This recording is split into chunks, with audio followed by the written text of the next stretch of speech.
Do you still exist?" I was astounded by what I saw when I went to my son's residence. I gasped when I was met with a startling sight at my son's home. My 5-year-old granddaughter was gone and found there in the living room, malnourished and shackled. The room was filled with abandoned plastic bottles and empty bread bags. I hurried to offer him water in my hurry, but he angrily objected, saying, "Give it to my sister first." "Your sibling? Who is she?" Perplexed, I inquired. Then I heard a baby's weak screams coming from a corner of the room. Before long, the startling reality was revealed. I made up my mind to punish the hell out of whoever it was who made my grandchild go through this. "Would you like to lend me money once more?" I sounded off over the phone to my kid in a frustrated tone. "Ah, my spouse died when I was 62 years old, and it has been 3 years. I've been living alone ever since.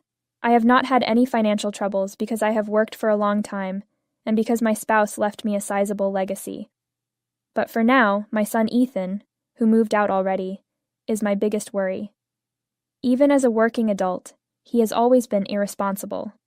He frequently demonstrated bad work ethics, carried work-related materials home, and slept in excessively.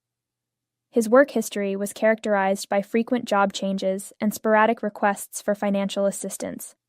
Even though I was disappointed in my own kid, I couldn't give up on him entirely because of my familial ties. Suddenly one day, Ethan and a woman arrived at our house. "I'm going to marry this girl, Mom." Startled, I welcomed the attractive young woman. "Hello, I'm Isla," I answered. "Isla, nice to meet you." However, getting hitched so quickly, it surprises me. Ethan, who was chewing gum, laughed. "So, what are your options if you become pregnant?" She then said, "I'm 4 months pregnant," and gave her tummy a little pat. Despite my amazement, I managed to offer my congratulations and bid my son and his spouse farewell. Pregnancy, despite the altered order, is a pleasant event. I'm wondering if they too are capable of raising a child correctly, as I will soon have a grandson. I felt conflicted. When I finally went to see Ethan and his family at their house, I was shocked. The inside appeared to have been looted by a thief. There were cup noodle cups and empty convenience shop meal containers all over the place. I was left thinking, what on earth is this mess? Aaron, are you eating healthily? Now it's more than just your body. I purchased some veggies. Should we prepare food together? My daughter-in-law, who had a somewhat bigger tummy, twisted her face in response. "Ugh, cooking is such a hassle," she shot back. Ethan snarled in, just as I was starting to reply, "But you need proper nutrition," adding that an obnoxious mother-in-law who constantly nags won't be like, quit picking on my wife. That's not what I intend to accomplish. I brought some veggies, and Isla pushed them toward me. "I really don't need this kind of thing, so please don't make needless comments," she continued. "You really irritate me." That day I had no alternative but to silently withdraw under their scathing condemnation. When the time came for her to give birth, the two of them came to show me the child. My expression softened as I gazed at my grandchild swaddled in a blanket. How sweet. Is it a boy? I take it? What is his name? Liam is his name. However, don't you have something to offer us, Mom? Oh yeah, you're correct. It's a modest present for the new baby. I gave the envelope to her. Isla grabbed it quickly and looked inside. Tom, look inside. There's $1,300, she cried out. My youngster smiled. Fantastic. Perhaps I should pamper myself. I attempted to advise my son and daughter-in-law to put the money toward the baby's expenses, but it didn't appear like they were paying attention. My son then turned to face me. You know, Mom, it's getting tight in here with the baby and everything. We are considering moving into your empty house. I had recently moved into a moderately priced apartment from the house my husband and I had been living in. We were debating whether to sell the house or rent it out at the moment. Money is undoubtedly needed to raise children, and maybe having a home would allow for more carefree parenting. Thinking about that, I gave a nod. I comprehend. You are free to occupy the space and pay no rent. My youngster said, "I'm grateful. Should we relocate the next month?" But Isla, who had listened to all of this, said something. "But please don't come to our house," she pleaded to me. I stumbled, surprised, saying, "Huh?" "Please leave us alone. We don't want any interference," Ethan went on. "I comprehend," I answered. As a result, I was only able to go to my son and daughter-in-law's home when I had serious issues. When I would sometimes get in touch with them to arrange a meal, they grudgingly gave me permission to meet Liam. However, it was obvious that they valued their privacy. My youngster was nevertheless developing nicely, and had even begun referring to me as Grandma. However, I got a message from my son shortly before Liam turned 4 years old, as usual, when I texted him to tell him I wanted to deliver Liam's food. "Isla no longer wants to see you," he remarked. "Please stop doing this and avoid visiting our home. You are unable to enter because we changed the locks." His biased remark shocked me and made me upset. However, I opted to watch the scenario for a little in case I accidentally insulted Isla without recognizing it. But in the process, I lost track of when I should have been at my son's place and eventually stopped attending entirely.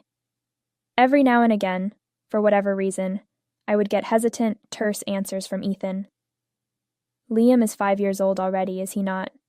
I'm hoping he's doing okay." I carried on with my lonely life in spite of my concerns. Then one day I received a call from an unknown number. The guy on the other end replied, "I'd like to request repayment of your son's debt," when I answered. After some further discussion, I realized that my son had unilaterally added me as a co-guarantor. Even though I had previously been requested for financial assistance, I never anticipated something like this. I tried to get in touch with Ethan right away, but I got no answer. Normally, I would hear back after a while, but this time was not like that. I went to my son's residence, frustrated. I hit the intercom button, but nobody picked up. I phoned several times, but the line never went through. Everything stayed the same, even when I shifted the times of my trips. This continued for a few days before I started to worry. Is it possible that they vanished? In what location are they? I looked around for any hints. Ethan had quit, they told me when I went to his place of employment. The neighbors had no idea where they were either. It was already a full week after my first visit. I thought about calling the police, but I thought I should try their residence one more time first. I hit the intercom button, but nothing came out. It was locked, and I could not open the front door. I sighed and turned to go when I heard a soft thump coming from within the home. It seemed like something had moved. In desperation, I cried out, "Is there anyone inside? Please reveal your face." However, no one replied. But I was attracted by the noises coming from within, and I wondered if I might enter the home somehow. At that point, I became aware of something I hadn't seen before. The casement window by the garden was open with its lock. I went in nervously and saw something that made me scream in terror. My 5-year-old grandson Liam was crouching and shackled in such position. "Are you still here?" I cried out and hurried over to his side. The chamber smelled like rot, and all around Liam were strewn plastic bottles and empty bread bags. "Grandma, did you come to rescue me?" he said. "What in the world is going on here?" "Let's get you some water first." I ran to get some water and tried to give it to Liam, who was still in his chain. Then he said, "Give it to my sister first, though." "Your sibling? Who is your sibling?" A weak cry came from the corner of the room the following instant. I dropped the cup I was carrying by accident when I looked in that direction. I was shocked to see a baby, maybe 3 months old, lying there. I was more shocked to learn of this baby's existence than I was by the upsetting image of my grandson Liam. Liam looked frail, as did the infant. I took off Liam's chain in a desperate attempt to assist him, put the infant in the car, and drove to the hospital. The findings of the examination showed that both of them were malnourished. "May I inquire about the circumstances?" the doctor said. I hadn't been in contact with my son and daughter-in-law in a while, so I was unable to reply. After a few days of hospitalization for Liam and the infant, the police showed up on the basis of a report from the hospital. I told the cops straight out that my son and my daughter-in-law were gone. Many questions were posed to Liam, who was on IV fluids, but he seemed too terrified to respond. "Where are Mom and Dad?" I asked my granddaughter, who was acting much more at ease after the cops had departed. They declared they were heading overseas. After packing their large luggage, they departed. What? Liam started talking about the incident in short bursts. My granddaughter Ella was born around 4 months ago. Liam took care of her, having been trained to make milk and change diapers. And then there was a disturbing revelation. "We'll keep you tethered to your sister's care so you won't escape before leaving on a trip," Liam was informed. I was warned not to answer the doorbell, even if it rings. My grandson started crying as I stood there, speechless and hiding my lips. Ella had mastered the art of rolling over, and she succeeded in slipping past Liam during one of his naps. My granddaughter, shaking with fear, admitted, "I was scared and I didn't know what to do." I squeezed his hand, and he started crying. After making sure Liam was sleeping, I went back to my son's family's home with the intention of obtaining their possessions. I still wanted to think that Ethan and his wife were real at that point. Did they actually leave the kids behind and travel overseas? It is not possible. Liam must have misinterpreted something. A vacation brochure that was on the table caught my attention as I was about to depart and packed the grandchildren's change of clothing into a bag. The words, "Elegant 2-week overseas cruise," were printed on the cover. I shook when I lifted it up. A single sheet of paper with our trip itinerary for the two of us peeled out from between its covers. Best wishes for a successful delivery trip. Surprisingly, it was said that the funding source was borrowed funds, with an elderly woman serving as a co-guarantor. I was enraged when I discovered they had taken a trip. It is inhumane to put my grandkids through this, and then carelessly take a holiday. I will never be able to forgive them, whether or not it is my son. I decided to severely punish them as a result. It was evident from looking over their travel itinerary that they were due back 3 days later. I got up and went to take care of stuff without thinking twice. 3 days later, Ethan and Isla turned the corner, looking triumphant, as I watched from the shadows outside their home. "Man, that was seriously fun," Ethan said as they dragged big luggage. Additionally, the meal was excellent. "It was incredible, without a doubt," Isla said. "I appreciate you taking me, Tom. I'm so beyond wanting to go back. Let's head out shortly again." They were talking as they turned the corner to the street where our house was, and they froze in disbelief. "Hi, what's happening over here? What took place?" Everything they owned had been hauled out and piled up in front of the home. "That's exactly what I said," I said. I emerged in front of the two of them, startled and in shock. "Were you happy with your trip?" I inquired. When Ethan spotted me, he appeared shocked. "Old hag, what the hell is going on? May I inquire if you found the trip abroad that exposed your kids to these kinds of situations enjoyable?" My son and daughter-in-law cringed at the sound of my harsh voice, but they quickly retaliated. "We told you not to approach our house, didn't we? Did you enter abruptly?"